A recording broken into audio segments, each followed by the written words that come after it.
So take out a loan, my sister suggested when I refused to fund her lavish wedding. Not my problem, I said. But 3 weeks later, I got a call. Hey everyone! Before we jump into today's video, I need your help. We've noticed the channel is losing some traction, and subscribing is one of the best ways you can support us. It's quick, free, and it helps us keep bringing you awesome content. Your support means the world. Let's keep this channel growing together. Thanks so much. Now let's start the video. Am I the a-hole for refusing to pay for my sister's wedding and kicking my family out? Long story, insane revenge. Hey Reddit, this is gonna be long, but I promise it's worth it. So I, 29 female, and this whole cluster freak has been building for over a decade. I need to know if I'm the asshole here, even though honestly I don't really care anymore after what happened. Some background. I work night security at a trucking company, decent pay, quiet most nights so I can study, and weekends at a local pharmacy. Not glamorous, but it pays my bills, and I like the routine. Never been married, no kids, pretty much keep to myself. I know some people think that makes me a loser, but whatever. This story starts when I was 11. My dad Marcus died in a forklift accident at the warehouse where he worked. Totally destroyed our world. But Dad was smart. He had good life insurance and owned our house outright. Left everything to me in a trust I'd get when I turned 21. His lawyer suggested waiting until 21 instead of 18, so I'd be more mature with money decisions. So my mom Patricia was devastated when Dad died. Or at least she seemed like it. But holy shit did she bounce back quick.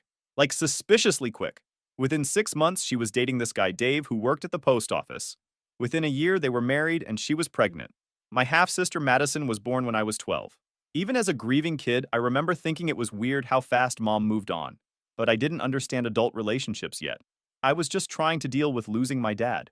The first red flag should have been Mom's new favorite saying, "Emma, you need to share with Madison. She doesn't have what you have." I was 13, and Madison was literally a baby. What the freak was I supposed to share with an infant? But this became Mom's go-to manipulation for the next 16 years. Anytime I had something Madison didn't, anytime I wanted to keep something for myself, anytime I showed any resistance to her demands, you need to share with your sister. When I turned 21, I inherited everything. Dad's house, where we all still lived, his life insurance money, his savings, about $180,000 total. Not rich by any means, but enough to set me up if I was smart about it. Mom had been paying me rent since technically I was the homeowner, $650 a month, which seemed fair for a 3-bedroom house. She always said it was temporary, until Dave and I get our finances together and can buy our own place. That was 8 years ago. Spoiler alert, they never got their finances together. The rent payments lasted exactly 3 months before Mom started with the excuses. "I'm a little short this month, sweetie. Dave's hours got cut. I'll catch up next month." Next month became after the holidays, became after tax season, became never. I was young and honestly felt guilty about charging my own mother rent when she was struggling. Plus, I thought this was normal family stuff. Dad always taught me to help family when they needed it. Biggest freaking mistake of my life. Here's where Mom's manipulation game really leveled up. She started asking for small loans from my inheritance, always with heartbreaking sob stories attached. Dave's car broke down and we need $800 to fix the transmission. Madison needs new school clothes and we're behind on bills. The heating bill was higher than expected. Can you spot us $500 just until Dave's next check? Every request came with promises to pay me back as soon as we get caught up. Every promise was bullshit, but I was naive and felt guilty having money when they were struggling. But here's the freaked up part. While Mom was crying poverty to me, Madison was living like she was the daughter of millionaires. Dance classes at $180 per month. Competitive cheerleading at $250 per month. Piano lessons, art classes, summer camps that cost more than my car payment. Every birthday and Christmas, she got the newest iPhone, designer clothes, expensive electronics. Mom had this genius manipulation system. She'd come to me all excited about some amazing opportunity for Madison. The dance studio has a scholarship program. Madison's so talented, they want to give her a spot. We just need to cover the costume and competition fees. Only $400.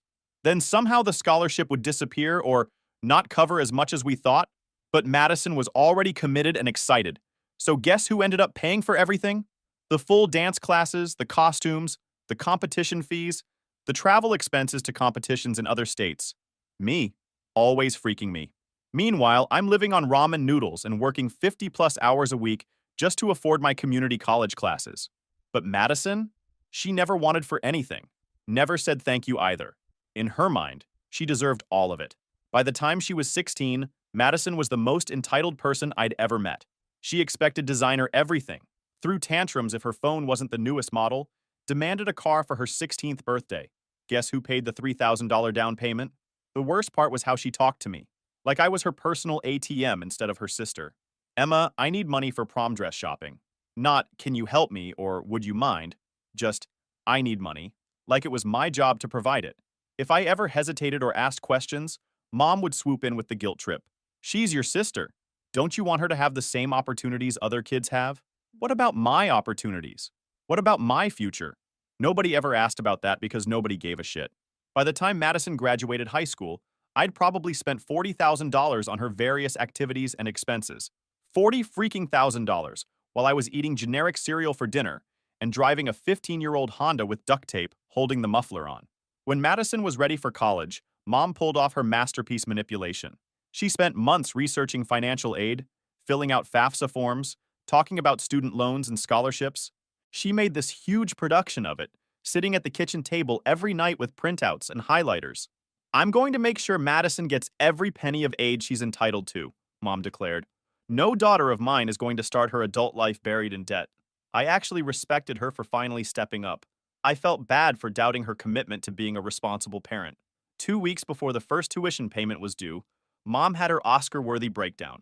I came home from work to find her sobbing at the kitchen table. Rejection letters spread everywhere. They denied everything, she wailed. The loans, the grants, even the work-study program. My credit's too damaged from when Dave was unemployed. His income is too low for parent loans. Madison's dreams are completely ruined. She looked up at me with tears streaming down her face. Unless I stepped in, unless I saved the day, unless I paid. Looking back, the timing was way too convenient. Madison had already put deposits down on her dorm room, registered for classes, bought textbooks, almost like Mom knew the loans would be denied all along. So I paid $17,500 per semester for State University, plus $8,000 per year for room and board, plus textbooks, sorority fees, spending money, spring break trips to Cancun that I was never invited on because it's for Madison and her sorority sisters. You wouldn't really fit in with college girls. $88,000 over 4 years.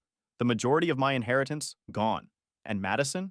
She acted like she deserved every penny, never once said thank you or acknowledged what I was sacrificing.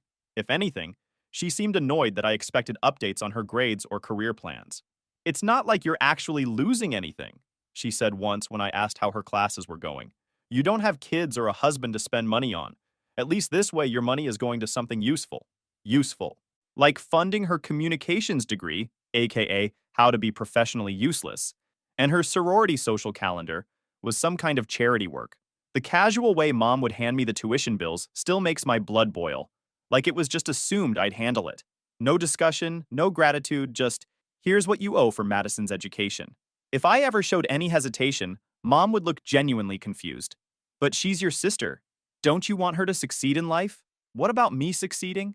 What about my education, my future, my dreams? They never asked because the answer might have required them to actually sacrifice something themselves. Madison graduated last spring with her useless degree and immediately moved back into my house. Rent-free, obviously, because she needed time to explore her options and find her passion. Her passion turned out to be scrolling through dating apps looking for rich guys.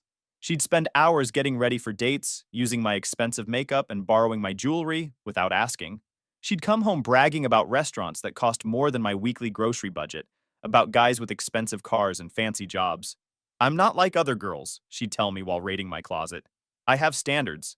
I'm not settling for some broke loser who can't provide the lifestyle I deserve. The lifestyle she deserved. Based on what exactly? She'd never worked a day in her life, had no skills beyond looking pretty and spending other people's money, but somehow she deserved luxury. 3 months ago, she started dating Tyler, some finance guy she met at an upscale bar downtown. Brand new BMW, expensive suits, talked about his portfolio and investment strategies. Madison was hooked immediately. She started dressing even more expensive, getting weekly manicures, on my credit card naturally, talking about my boyfriend's penthouse and the yacht party Tyler's taking me to. 2 weeks ago, she came bursting through my front door at 11 p.m., shrieking at the top of her lungs. I'm engaged! I'm freaking engaged! She was waving her left hand around with this massive diamond ring catching the light. Had to be at least 2 carats. Probably cost more than I make in 6 months. Tyler had proposed after they'd been dating for exactly 11 weeks. But Madison was already planning the wedding of the century. I've been preparing for this my whole life, she gushed, while FaceTiming her college friends. I have Pinterest boards going back to high school. This is going to be the most beautiful wedding anyone's ever seen. What followed was a tornado of wedding planning that made my head spin. Madison wanted everything over the top, beyond ridiculous, Instagram perfect. The venue had to be the exclusive Riverside Country Club. The dress had to be custom designed by some boutique in the city. Professional photographer and videographer because I need this documented from every angle. Live band, not DJ, because DJs are for tacky people. Flowers that cost more than most people's monthly rent. A multi-course dinner with options for every dietary restriction. Premium linens, upgraded lighting, butterfly release after the ceremony because she saw it on TikTok and it would be so magical. I was nodding along while working my security shifts, assuming they'd figured out how to pay for this circus. Tyler obviously had money. His family seemed well off. Surely they had it handled. I was so freaking naive. The setup was perfect. I have to give them credit.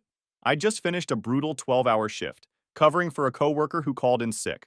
All I wanted was a shower and sleep. Instead, I walked into my kitchen to find Mom and Madison at my table with wedding magazines, vendor catalogs, and a laptop open to some wedding planning website. Emma, perfect timing, Madison chirped with fake enthusiasm. We need to go over the wedding budget with you. That tone. That freaking tone that meant I was about to get screwed. I sat down reluctantly while Madison spun the laptop around to show me a detailed spreadsheet. Color-coded, itemized, professional-looking. She'd clearly put hours into this presentation. So I've researched everything and gotten quotes from all the best vendors, she began, switching into business mode. The Riverside Country Club is $12,000 for the venue rental, but that includes tables, chairs, and basic linens. The numbers started flowing. $6,500 for the band. They're really popular, so we have to book soon. $4,800 for photography, but that includes the engagement photos and unlimited shots on the wedding day. My dress is $3,200, but it's custom designed and totally unique. My head was spinning as she rattled off expense after expense. Flowers, $2,800. Upgraded linens and lighting, $1,500. Videographer, $3,200. Catering upgrade, $8,400. Transportation, $800. Hair and makeup, $1,200. The butterfly release is only $300, which is actually a great deal, she continued, like we were discussing groceries instead of someone's yearly salary. Wait, stop, I interrupted. How are you paying for all this? Mom and Madison exchanged a look. The same look they'd been giving each other for years, right before dropping some financial bomb on me. Well, Mom started in her practiced victim voice, we've explored all our options. Tyler's parents are covering the honeymoon, which is wonderful of them. What about Tyler himself? I asked. Doesn't he have savings? He just bought his condo, Madison explained like I was stupid. All his money is tied up in the mortgage and his investment accounts. He can't just liquidate everything for one day. Okay, so what about loans? Mom sighed dramatically. I tried, sweetheart, but my credit is still recovering from when Dave was unemployed, and Madison doesn't have enough credit history for a large loan. Dave's credit is worse than mine, Mom continued. And honestly, we didn't want to start our marriage planning around debt payments. Madison nodded seriously. Tyler says debt is the enemy of wealth building. We want to start our marriage with a strong financial foundation. I stared at them both. So how exactly are you planning to pay for a $45,000 wedding? Madison looked at me like I'd asked the dumbest question in human history. You, obviously. I mean, you paid for my college, so this is just the next logical step. The casual way she said it, like it was the most obvious thing in the world, made my jaw drop. I can't afford this, I said. I don't have $45,000 just sitting around. Their expressions changed instantly. Mom looked offended. Madison looked personally insulted. What do you mean you can't afford it? Madison demanded. You own this house. You have 2 jobs. You don't have any expenses like kids or a husband. This house has a mortgage, I pointed out, and my jobs pay enough to cover my bills, not luxury weddings. Madison's face was getting red. Oh, please. You're just being cheap because you're jealous. You're almost 30, still single, working dead-end jobs while living in the same house you grew up in. You can't stand that I'm getting married first. Her words stung, but I pushed back. That's not— It totally is, she interrupted, her voice getting shrill. You've always been jealous of me. I'm prettier. I'm more social. I actually have a life. All you do is work and watch Netflix alone. This is probably the most exciting thing that's ever happened in this house. Mom was nodding along. Madison's right, Emma. Your father would have wanted you to help your sister start her new life. This is what families do for each other. My father, who worked overtime in a dangerous warehouse to provide for us, who died young because he was trying to make a better life for his family, who left me his life's work so I'd be secure. Dad didn't work himself to death so I could fund someone else's fantasy wedding, I said quietly. Madison exploded. Fantasy? This isn't a fantasy, it's my wedding. The most important day of my life, and you're being a selfish bitch about it. Madison! Mom gasped, but she didn't sound that shocked. No, I'm done pretending. Madison was fully screaming now. She's always acted like she's better than us because she has money. Well, guess what, Emma? Money doesn't make you special. You're still a lonely loser with no life who's probably going to die alone. Something inside me snapped. I stood up slowly, looking at both of them. Mom with her practiced, concerned expression, Madison with her red face twisted in entitled rage. You know what, Madison? You're absolutely right about one thing. I am being selfish. For the first time in 16 years, I'm putting myself first. What's that supposed to mean? Mom asked, her voice taking on that dangerous edge. It means I'm not paying for the wedding. Not $45,000, not $4,500, not 45 cents. The silence was deafening. Then Madison erupted. You can't do this to me, she screamed. This is my day, my moment. I've been planning this forever. And I've been paying for your plans for 16 years, I shot back. College, car, clothes, vacations, sorority fees, credit card bills you thought I didn't know about. I'm done. Madison was hyperventilating. Tyler is going to leave me. His family is going to think I'm poor. You're ruining my life. Maybe Tyler should know what kind of family he's marrying into, I said. Maybe he should know that his fiancée has never paid for anything herself and expects other people to fund her lifestyle. How dare you! Madison shrieked. You don't know anything about my relationship. I know he's about to find out his future wife can't afford her own wedding. Mom finally spoke up.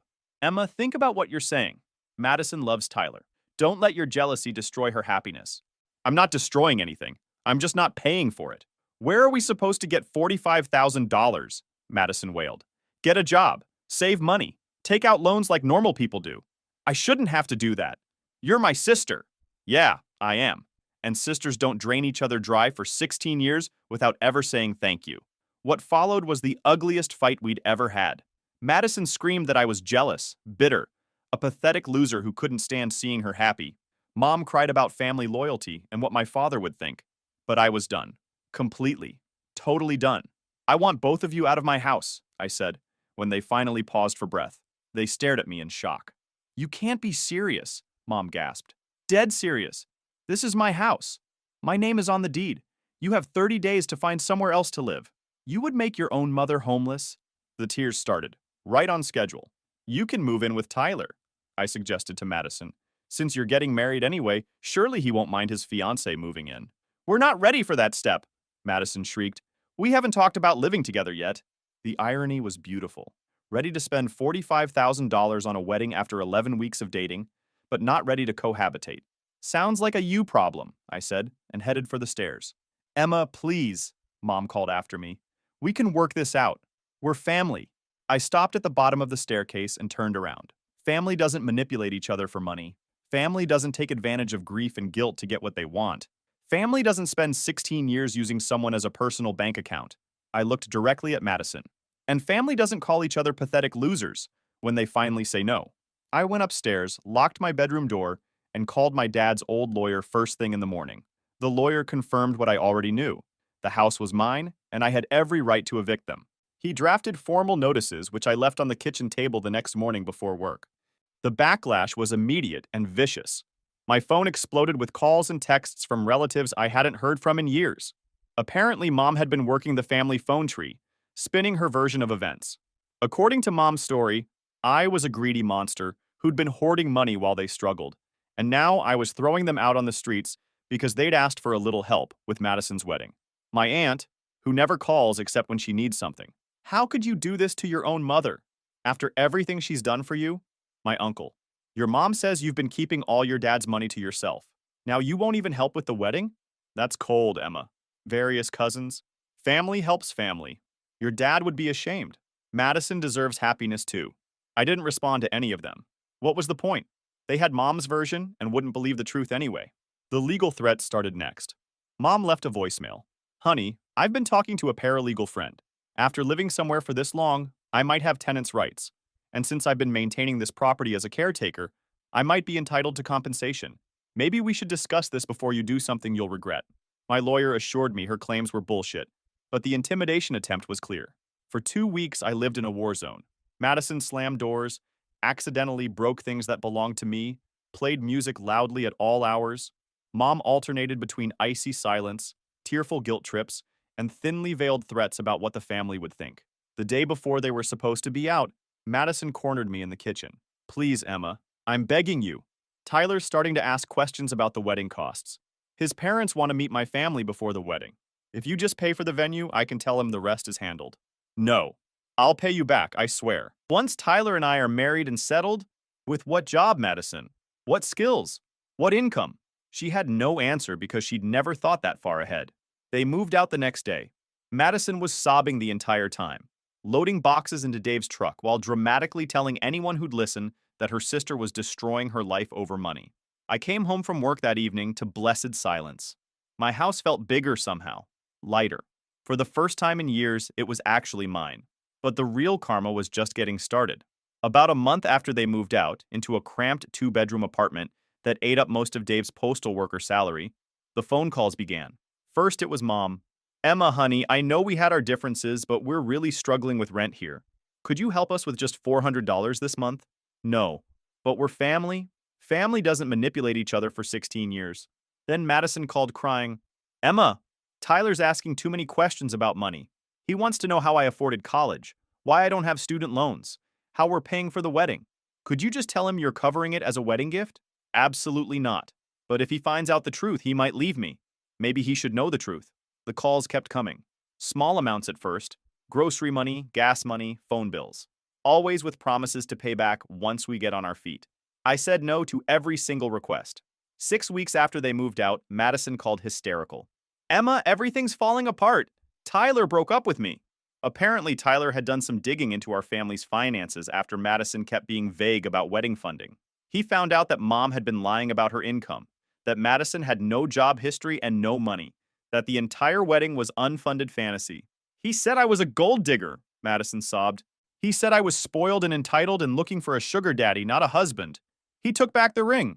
Damn, that sucks, I said, genuinely not feeling sorry at all. You have to help me get him back. If you call him and explain that you're paying for the wedding, maybe… Nope. What do you mean, nope? I'm your sister. You're also 23 years old with a college degree. Figure it out yourself. But the karma gods weren't done yet. 2 weeks after Tyler dumped her, Madison got kicked out of his apartment. Turns out she'd been living there rent-free. Shocking, I know. And he wanted her gone immediately. She and Mom had to move in with our 78-year-old grandmother in her tiny retirement community apartment. 3 adults crammed into a 1-bedroom senior living space. Grandma, bless her heart, started charging them rent after the first week. $200 each per month, plus you buy your own food. Nobody lives for free in my house, family or not. The domino effect was beautiful to watch from a distance. Dave couldn't handle the stress of supporting 2 unemployed women on his postal salary. He moved in with his brother and filed for divorce from Mom after 15 years of marriage. Mom had to get her first real job in decades. Night shift at a 24-hour diner, making $9 an hour plus tips. Madison, who'd never worked a day in her life, got hired at a chain coffee shop for $11 an hour. She calls me crying at least twice a week about how degrading it is to work in customer service, how her hands are getting rough from washing dishes, how her manager treats her like she's stupid. Welcome to the real world, I tell her every time. The final cherry on top came last month. Madison called with her latest sob story. Emma, I know we've had our differences, but I'm really desperate. My car broke down, and I need $800 for repairs. I promise I'll pay you back as soon as I can. I laughed. Actually laughed out loud. Madison, in 16 years, you've never paid me back for anything. What makes you think you'd start now? Please, I'm working, but it's barely enough for rent and food. I can't afford car repairs. Take the bus, walk, ride a bike, figure it out like everyone else does. But you have money. You could help if you wanted to. You're right, I could, but I don't want to. Crazy how that works. She hung up crying. Mom tried calling an hour later with the same story. Could I just help with the car repair? Madison needs reliable transportation to get to work. They're all struggling so much. Should have thought about that before spending 16 years using me as your personal ATM, I told her. For the first time in my adult life, I have money in savings. Real savings, growing every month because I'm not funding other people's lifestyles. I've been accepted to the nursing program at the community college, and I start classes next month. Finally working toward my dreams instead of paying for everyone else's.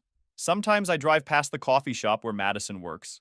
She looks miserable in that brown uniform, dealing with difficult customers and learning what it means to earn minimum wage. Her manicured nails are gone, replaced by work-roughened hands and burns from the espresso machine.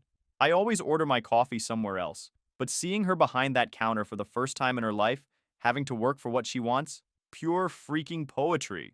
The best part is I didn't have to plan any revenge. I didn't have to scheme or plot or get them back. Their own entitlement, poor choices, and years of living beyond their means caught up with them naturally. Madison's gold digging backfired spectacularly when Tyler realized what he was getting into. Mom's decades of financial manipulation fell apart when she finally had to support herself. Dave's patience ran out when the stress became too much. I just had to finally say no and let natural consequences do the rest. Now they're all working minimum wage jobs, sharing a tiny apartment, struggling with bills for the first time in their lives. Meanwhile, I'm debt-free, building my future, and actually happy. Sometimes karma needs a little push. Sometimes it just needs you to get out of the way and let it work. This time, it was absolutely perfect. So Reddit, am I the a-hole for refusing to pay for my sister's wedding and letting my family learn what real life costs? Because honestly, watching them struggle with the consequences of their own choices has been better than any revenge I could have planned myself. Update. Thanks for all the awards and support, everyone. No, I won't be helping them out. No, I don't feel guilty. And yes, I'm sleeping just fine in my quiet, drama-free house that's finally all mine.